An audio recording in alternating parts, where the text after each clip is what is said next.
സണ്ണിയം കവിക്കാട് താങ്കൾ പറഞ്ഞു വരും തുടർന്നോളൂ. അതോടൊപ്പം തന്നെ എവിടെയാണ് കേരളത്തിലെ സൈദ്ധാന്തിക അക്കാദമിക ബുദ്ധിജീവി ലോകം? ആർക്കും പറയാനില്ലാത്ത എന്താണ്? ആർക്കും ഹാഷ്ടാഗ് ജസ്റ്റിസ് ഫോർ നിതിൻ ഇല്ലാത്ത എന്താണ്? ആർക്കും കവിത എഴുതണ്ടാത്ത എന്താണ്?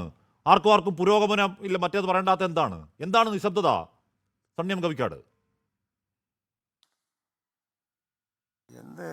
എന്ത് നിശബ്ദത? ഇത് എല്ലാ കാലത്തും ഇങ്ങനെ തന്നെയാണെന്നേ. നമ്മൾ അത് കേരളത്തിൽ നടക്കുന്ന സംഭവവികാസങ്ങളെ സൂക്ഷ്മമായിട്ട് ശ്രദ്ധിക്കുന്ന ആർക്കും ഇക്കാര്യത്തിൽ ഞെട്ടലില്ല. ഇതുപോലെയുള്ള സംഭവങ്ങൾ ഉണ്ടാകുമ്പോൾ മൗനം പാലിക്കേണ്ടതാണെന്ന് നന്നായിട്ട് അറിയാവുന്ന സാമൂഹിക ജീവികളാണ് കേരളത്തിലെ സാംസ്കാരിക നായകന്മാരെന്ന് വിളിക്കപ്പെടുന്ന കക്ഷികൾ. അവരാരും രംഗത്ത് വരില്ല. ഇവിടെ ആദിവാസികൾ കൊല്ലപ്പെടുമ്പോഴും അവർക്ക് വലിയ താല്പര്യമൊന്നുമില്ല. എന്നാൽ ഈ സവർണ വിഭാഗങ്ങളിൽ നിന്ന് ആരെങ്കിലും ആണ് ആക്രമിക്കപ്പെടുന്നതെങ്കിൽ അവർ വളരെ പെട്ടെന്ന് രംഗത്ത് വരികയും ചെയ്യും. ഞാനിത് പറയുന്നത് കൊണ്ട് ഞാനെന്തോ വലിയ സവർണ വിരോധമാണ് പറയുന്നത് എന്നതാണ് പലരും മനസ്സിലാക്കുക. യഥാർത്ഥത്തിൽ ഇവർ ചെയ്യുന്നത് അകത്തേക്കൊന്ന് നോക്കിയാൽ മതി, സ്വയം അകത്തേക്കൊന്ന് നോക്കിയാൽ കുറ്റകൃത്യം എന്താ അത് മനസ്സിലാവും. ഇവിടെ എനിക്ക് പ്രത്യേകമായി സൂചിപ്പിക്കാനുള്ളൊരു കാര്യം, നിതിൻ്റെ സഹോദരിയുടെ വെളിപ്പെടുത്തിയ കാര്യങ്ങൾ വെച്ച് നോക്കുമ്പോൾ അതീവ ഗുരുതരമായ കുറ്റകൃത്യത്തിലാണ് ഈ റാം നേതൃത്വം കൊടുക്കുന്ന സംഘം ഏർപ്പെട്ടിട്ടുള്ളത്. ഈ റാം ആരാന്നാണ് ഈ പറയുന്നത്? ഈ റാമിനെ അടിയന്തിരമായി നിയമ നടപടിക്ക് വിധേയമാക്കാൻ ഗവൺമെൻറ് ഉത്തരവാദിത്വമുണ്ട്. ഒരു ഭീകരമായി നിന്നെ കാറിടിപ്പിച്ച് കൊല്ലുമെന്ന് പറയുന്നു. സഹോദരി പറയുന്നൊരു കാര്യം, 5-ാം നിലയിൽ നിന്ന് വീണാൽ ഇത്രയും പരിക്കല്ല ഒരു ബോഡിക്കുണ്ടാകേണ്ടതെന്ന് പറയുന്നു. നിസ്സാരമായ പരിക്കോടെ വരുമ്പോൾ അവർ സംശയം പ്രകടിപ്പിക്കുന്നു, എൻ്റെ സഹോദരനെ കൊന്നതാണ് എന്ന്. കൊല്ലുമെന്ന് ഭീഷണിപ്പെടുത്തിയത് റാമാണ്. റാമിനെ അടിയന്തരം, ഇവൻ ഒളിവിലാന്നാണ് പറയുന്നത്. എവിടെ ഒളിവിൽ പോയെന്നാണ് പറയുന്നത്?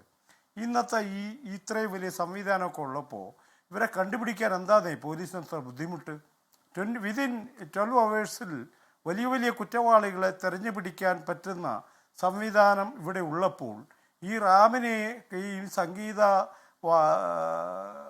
കണ്ടുപിടിക്കാൻ എന്താണെന്ന് ഇത്ര ബുദ്ധിമുട്ട്? താല്പര്യമില്ല എന്നാണ്. അതുകൊണ്ട് അത് വലിയ ഗുരുതരമായ സാമൂഹ്യ പ്രത്യാഘാതങ്ങൾ ഉണ്ടാക്കുമെന്നാണ് ഞാൻ പറയുന്നത്. ഇതിപ്പോൾ അവിടെ SFIക്കാരുണ്ടോ മാർക്സിസ്റ്റുകാരുണ്ടോ ഇതൊന്നും നോക്കിയിട്ട് മനുഷ്യർക്ക് കേരളത്തിൽ ജീവിക്കാൻ പറ്റില്ല. ഇത്രയും ഭീകരമായ ഒരു അനീതി ഉണ്ടാകുമ്പോൾ അതിനോട് സഹകരിക്കുന്നവരെ എല്ലാം ഒരുമിച്ച് നിന്ന് ആ കുടുംബത്തിന് നീതി ഉറപ്പിക്കേണ്ട ഒരു ഉത്തരവാദിത്വം മലയാളിക്കുണ്ട്. ഞാൻ മലയാളി സമൂഹത്തെ അപമാനിക്കുന്നു എന്നാണ് രാഹുൽ ഈശ്വർ പറയുന്നത്. എങ്ങനെ അപമാനിക്കാതിരിക്കുമെന്ന്? ഒരു പയ്യനെ കാറിടിപ്പിച്ച് കൊല്ലുമെന്ന് പറഞ്ഞ ഒരു കാരണവുമില്ലാതെ, അതാണ് തമാശ.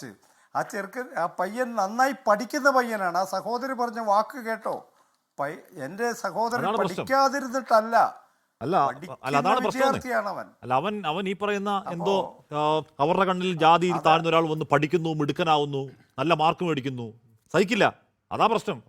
ഇപ്പൊ അവൻ പഠിക്കാതെ ഒന്നിനും കൊള്ളാത്ത ഒരുത്തനെ മൂലയ്ക്ക് ഒതുങ്ങി ഈ പ്രശ്നമൊന്നും ഉണ്ടാകത്തില്ലായിരുന്നു. അതിനെയാണ് ഞാൻ ഈ ജാതി എന്ന് വിളിക്കുന്നത്. ഈ മനോഭാവത്തെയാണ് ഈ ജാതി എന്ന് ഞാൻ പറയുന്നത്. ഞാൻ പറയുന്നൊരു കാര്യം, ഇപ്പോൾ രോഹിത് ആക്ട് എന്ന് പറഞ്ഞ ആക്ട് നടപ്പിലാക്കണമെന്ന് പറഞ്ഞ് രോഹിതിൻ്റെ അമ്മ തന്നെ സുപ്രീം കോടതി വരെ പോയി. അവിടെ തന്നെ തടസ്സ ഹർജി വരുന്നു, അത് വഴിയാധാരമാകുന്നു.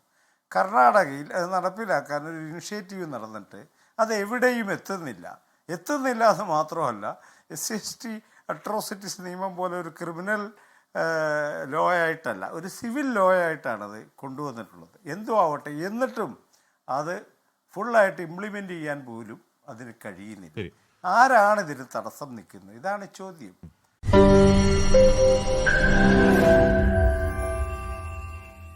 ലോകത്തെവിടെയായാലും ഏത് സമയത്തും 24 വാർത്തകളും ഓഗ്മെന്റഡ് റിയാലിറ്റി പാക്കേജുകളും എക്സ്പ്ലെയിനറുകളും വിശദമായി കാണാൻ ഞങ്ങളുടെ YouTube ചാനൽ നിങ്ങൾക്ക് സബ്സ്ക്രൈബ് ചെയ്യാം.